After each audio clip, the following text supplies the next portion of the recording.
Art is not what you see but what you make others see by Edgar Degas. Degas seems to be talking simply about the role of an artist. The art is not just about reproducing what's visible in the world. But underneath this, the quote reveals a deep connection to ambiguity, perception, and interpretation. Degas suggests that art is not a mirror of reality, but rather a medium through which perception is transformed. The artist doesn't just show the viewer an object. They invite the viewer to see differently. This implies that art depends on subjectivity, on the ways each person interprets meaning, which is the very essence of ambiguity. Ambiguity means that something can be understood in more than one way. In art, that's not a flaw, it's a feature. When Degas says that art is about what you make others see, he's acknowledging that every artwork invites multiple interpretations. Two people can look at the same painting and feel completely different emotion. A single image or gesture in art can suggest both beauty and sorrow, both stillness and movement. This multiplicity of meaning is art's ambiguity, and it's what gives art its depth and power.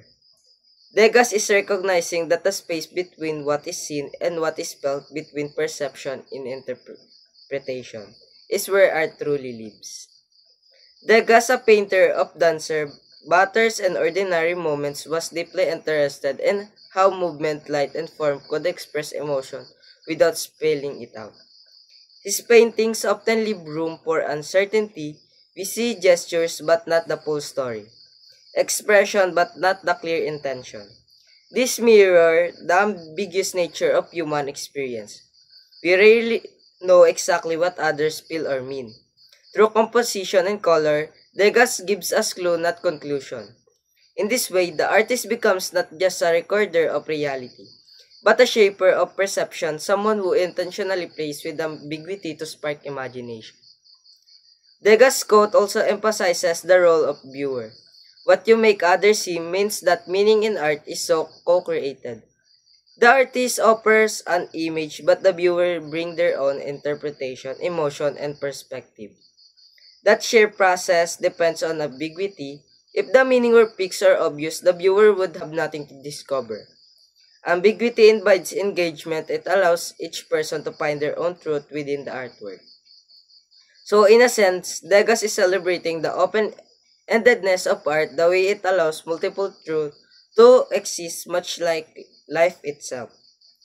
If we step beyond art, Degas' quote also reflects a broader human art.